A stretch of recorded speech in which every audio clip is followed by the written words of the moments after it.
Alright, what's up fellow athletes? Super excited for today's video. We have 5 minutes to break down running form and to help you get more efficient with your running. This is some of the things that I most commonly see, most commonly help people with when I'm doing gait analysis. So we're going to dive straight in. First thing that I see is overstriding. That's when your foot is landing out in front of your center of mass. Now this might be a slight exaggeration, but it's common. People do this all the time. And here's the thing, when we think about all three of the things that I'm talking about today, this is the one that I want you to focus on first, because most people think forefoot strike, land on the ball of my foot. Now, I can land out here on the ball of my foot. That doesn't necessarily mean that that's an efficient form. So, what we want to think about when we're doing this is that our momentum is going in two opposite directions. So if my foot lands out here, and I came to a dead stop, and I try to pick up this back foot, guess what's going to happen? I'm going to go that way. I'm going to go the opposite way of where I'm trying to go. Now when you're running and you overstride, your momentum is taking you forward fast enough that you're able to overcompensate for this. But you're basically fighting your own body's mechanics by landing out in front of your center of mass.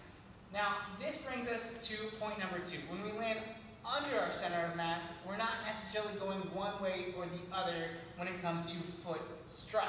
However, what we want to think about is a slight forward lean. So point number 2, slight forward lean. We're leaning forward from our hips, from our heels, a plumb line all the way heels to ears. We want to think about doing this, and you can even practice this on a wall. But you want to think about leaning forward almost to the point where you feel like you're going to fall into the run. And that's actually how I start my runs. I start leaning forward and then taking a step, because your body's momentum will automatically carry you forward. And if you want to even think about this in terms of hopping, that's a great example, because if you lean forward and you start to hop, your body is not going to be producing or using a whole lot of energy, but you're still going to be moving forward. Basically, running is a series of controlled forward falls, controlled forward hops. It's not much more complicated than that, but we want to use our body's mechanics efficiently.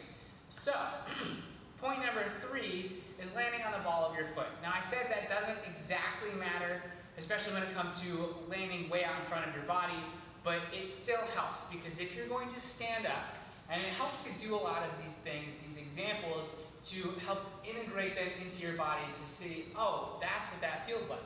So if you're going to stand up and you try to jump up and down, landing on your heels, it's not very comfortable. You have to lock your knees. It doesn't feel good on your knees. It doesn't feel good on your hips, on your back. It just feels uncomfortable. Now, if I'm going to stand here and jump up and down naturally, I want to land on the ball of my foot. And there's a reason for that. It's because that allows you to use the springiness, the elasticity of your plantar fascia. It allows you to use this springiness, gosh, that's hard to say, springiness, elasticity of your Achilles tendon and your calf to help spring you forward. That's what loads and explodes for your calf, your plantar fascia, and helps propel you forward. Now, that was a quick 5-minute breakdown of form. There's of course many different things to think about, but I encourage you to try those things out, to see how that feels in your own body, to see how it feels to jump up and down in place, to see how it feels to lean forward, and to see how it feels to land with a 4-foot strike. Chances are you'll start to integrate that into your own body, into your runs, and be all the better for it. So if you want more of the science behind running, swimming, biking, hit subscribe below, share this with your friends, share this with your training partners, and see you soon.